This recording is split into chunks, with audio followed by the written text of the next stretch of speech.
Very good morning children. Welcome to our online session for class 8th biology. Today I, Miss Anuba Satar, is going to explain you about our next topic, that is in continuation with the first chapter, that is part 2, about the life processes. In the previous session, I have discussed about the various life process activities taking in plants and animal. And the first we discussed about the nutrition, the types of nutrition both in plants as well as in animal. In today's session, I'll take you to the another life-giving activity in plant, that is transpiration. As you all know children, that water is an important need of plant. They absorb the water from the ground, but they do not consume all the water immediately. Out of the 100% intake, they only use about 1 to 3% of water, and rest 97% to 99.5% water is lost due to transpiration. So what is transpiration? Transpiration is a process in which the water gets evaporated from the surface of plant. Transpiration is an important phenomena. Why? Because it helps in balancing the temperature of the plant body. Second, it helps in balancing the excessive loss of water from the plant body. So this is how transpiration is important for plants. Now moving on to our next life transforming activity, life-giving activity, life processing activity in plant is photosynthesis. You have all been reading photosynthesis since your 6th standard about that plants fix the solar energy into the chemical energy. They fix the light energy of the solar energy into chemical energy with the help of photosynthesis. Okay, so photosynthesis is derived from two words, that is photo means light and synthesis means to prepare. So the process by which green plant prepare their food in the presence of water, carbon dioxide and chlorophyll and light is called as photosynthesis. So we can continue up with the reaction, we can continue with the chemical reaction. In photosynthesis, 6 molecules of CO2 combines with 6 molecules of H2O to form glucose, that is C6H12O6 plus 6O2. And a lot of energy is produced, and this energy is in the form of stored in the form of ATP. So you can see here that 6 molecule of carbon dioxide combined with 6 molecule of water to form 1 molecule of glucose. So in photosynthesis is a energy giving activity which help in production of energy, and this energy is used by plant for performing various metabolic activity. Now the next question is that where does photosynthesis occur? What is the site of photosynthesis? The photosynthesis occur in generally the green parts of the plant, that is leaves, then the green stems, and sometimes in the green shoots or the green flower parts like calyx. These all constitute the site of photosynthesis, but the major site of photosynthesis is the leaf. And in the leaf there are minute pores called stomata, and inside the stomata there are special organelles called chloroplasts, and these chloroplasts light sensitive or light absorbing organelle chloroplast, and this chloroplast is actually the site of photosynthesis. Now moving on to our next heading, that is what are the various factors that affects the rate of photosynthesis. What are the raw material needed for photosynthesis? So our first one is light. Light is very essential. You can say light is the visible electromagnetic radiations which are absorbed by the plant for the process of photosynthesis. Generally, blue light and green spectrum of light is very good for the photosynthesis, out of which photosynthesis is maximum in red light because of the less energy absorption. Then coming on to the next raw material for photosynthesis is the carbon dioxide. Carbon dioxide is a very important raw material for photosynthesis. The carbon dioxide is absorbed from the atmosphere through stomata.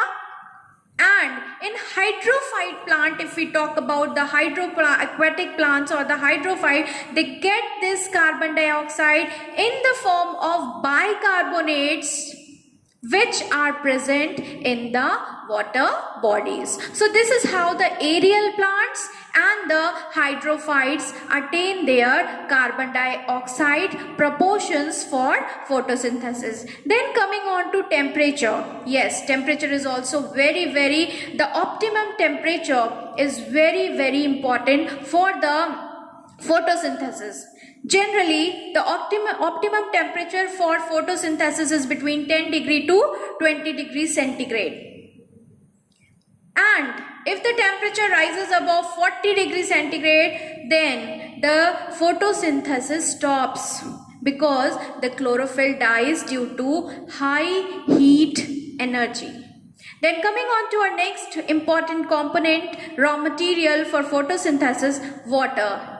Yes, water is also very important component for photosynthesis. It reduces with the decrease of water content. The rate of photosynthesis increases with the rate of water content and it decreases with the rate of water content. Next topic is chlorophyll. The green color pigment which is found in plants is very important for absorption of the visible spectrum of light. The chlorophyll has a tendency to absorb the visible spectrum of light. It helps in absorption of visible spectrum, that is sunlight, and thus it helps in photosynthesis. So these are the major factors, or you can say these are the major raw material which are needed for the process of photosynthesis. Now heading on to our next topic, that is the structure of stomata. What are stomata? How they are important to plants? What is the function of stomata? Why stomata appears to be the most significant part of plant? So today we will read about stomata. What are stomata? Stomata are the very minute opening which are found on the surface of the leaf. In general, you can say about nearly 1 to 2% of the total surface area is alone occupied by the stomata. They are the minute openings which are light sensitive. They help in absorption of light, and these minute opening may be 1,000 in number, they may be 10,000 in number, and it depends upon the chlorophyll pigment and the surface area of the leaf.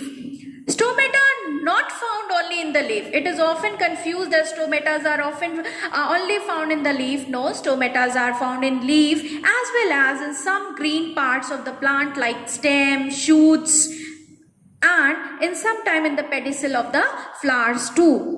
So, stomatas are the minute opening. If you see the internal structure of stomata, then in the diagram it is clearly visible that it contains a small opening in the center, and this small opening is called as stoma. Around the stoma there are two bean-shaped cells, and these two bean shaped cells are guard cell, and these guard cells help in regulating the opening and closing of stomata.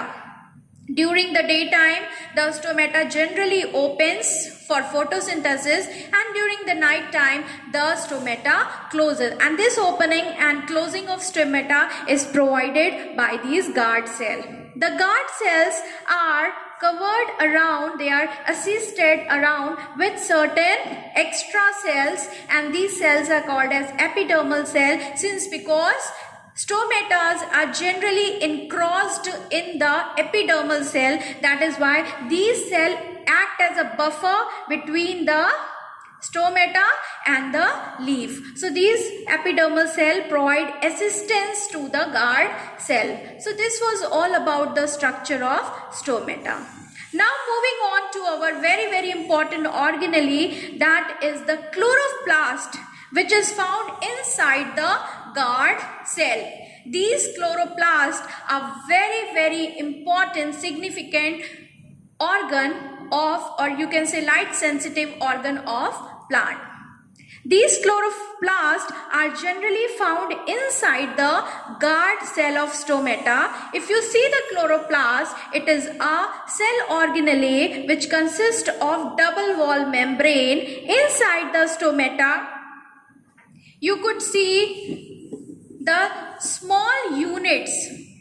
These small units are called as thylakoid.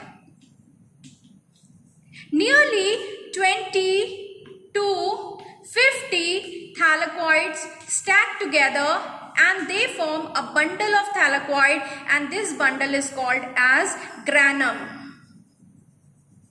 These granums, and in a general chloroplast, nearly 30 to 35 or nearly sometime 200 to 300 amount of granum can be found.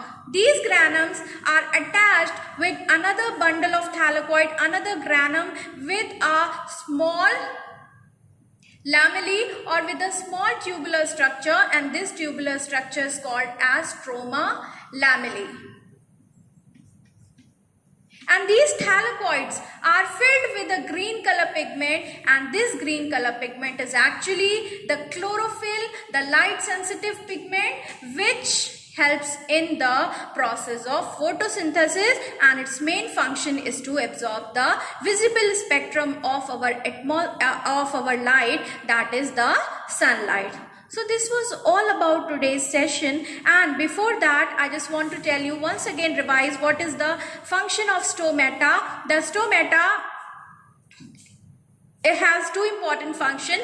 Number one, that it helps in exchange of gases, and number two, it's control, or you can say it regulates the amount of oxygen and carbon dioxide level in the plant. It helps in gaseous exchange, and it also controls the amount of light entering the plant at the rate of photosynthesis. So this was all about today's session. In the next session, we will talk about the different transporting techniques of food and minerals in the plant. Till then, goodbye and have a very nice day.